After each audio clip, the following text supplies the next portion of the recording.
This is Hidden Killers Week in Review. A look back at the most prolific stories of the week. You're listening to the Hidden Killers podcast with Tony Brueski. Featuring author, guest, and criminal defense lawyer Laurie Hellis. Chad Daybell and Lori Vallow getting ready for upcoming trials. We recently saw both of them making appearances in court. Chad in his typical white shirt and red tie, looking very Chad. Lori coming into court in her hearing, looking like she might be the next contestant on The Price is Right. With her hair flailing, look at me, big smiles.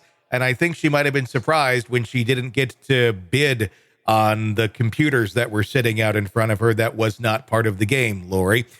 Joining me to discuss, Lori Hellis, author and defense lawyer, and you were writing a book on the Vallows, and or Lori Daybell Vallow and Chad Daybell right now, and it's coming out very soon. I want to talk about what we saw in court the other day with Lori. What were we seeing there?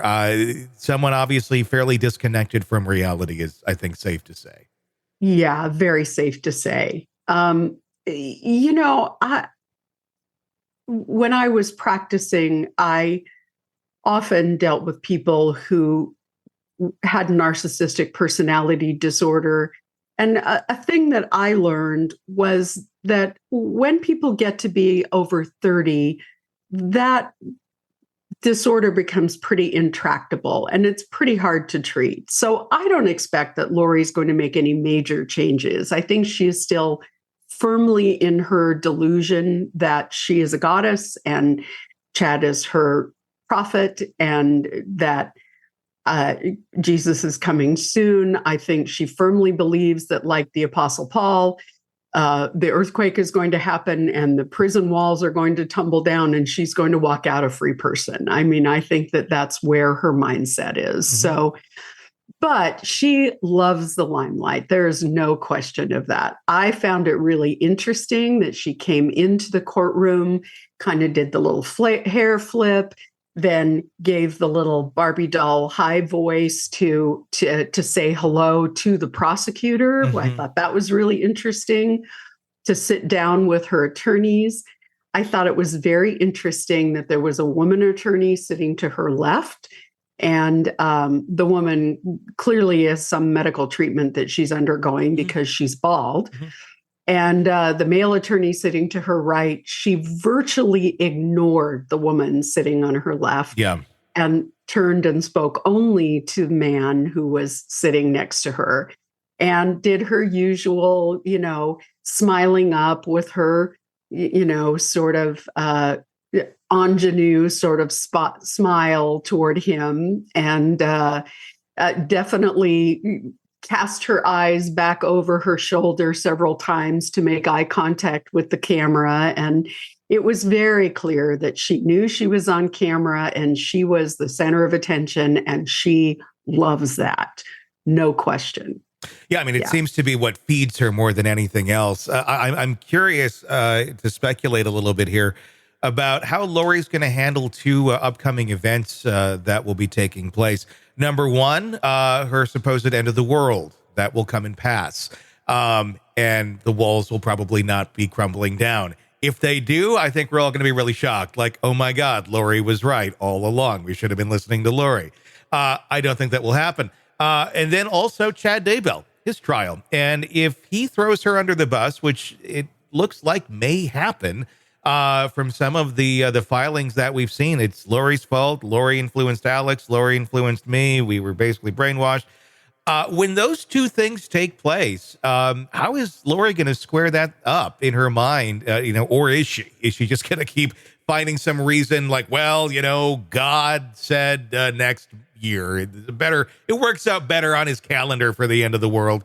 And Chad's just doing his thing. I'm sure there's ways of justifying all these things in her mind, but how do you think that's going to play out? I'm sure that there will be an element of her justifying in her mind. You might recall that they originally believed that the end of the world was going to happen in July of 2020. Mm-hmm.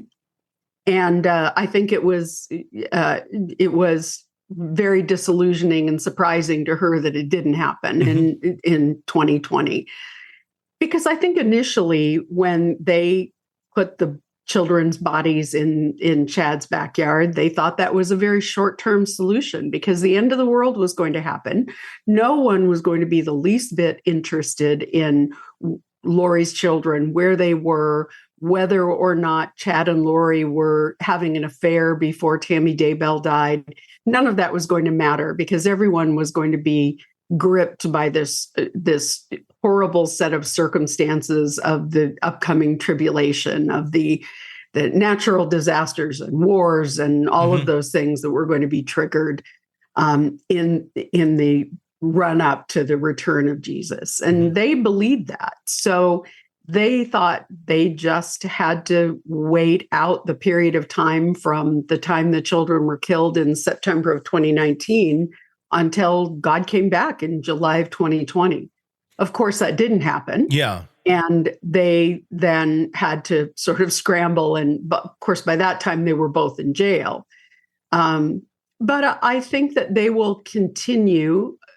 Lori's remarks were, well, God spared the earth because there were enough righteous people that God spared us. And then in one comment, it was, well, people were still too wicked and you couldn't get 144,000 righteous people to usher in the new Zion. So,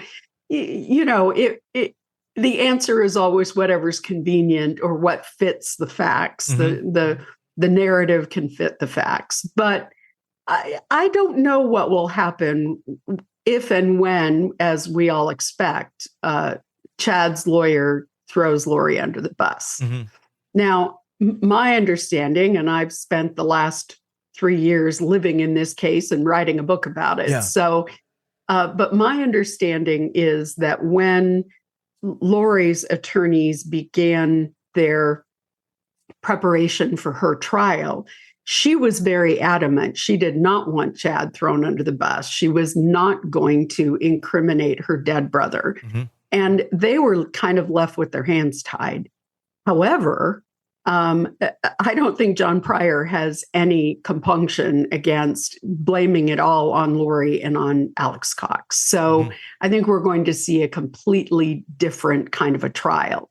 Lori's attorneys essentially put on no defense. And I think we're going to see a really rigorous defense on Chad Daybell's part. John Pryor announced during the hearing he has 7 expert witnesses. Some of those have to do with the DNA, others we don't know. So I think we're going to see a much more robust defense from John Pryor. Want to listen ad-free? Want advanced access to all of our interviews before anyone else? Become a True Crime Today Premium Plus subscriber on Apple Podcasts. You get every episode commercial free. So you can binge on true crime until you can binge no more. Search True Crime Today Premium Plus on Apple Podcasts now, or go to our podcast page and sign up now. More of the Hidden Killers podcast next.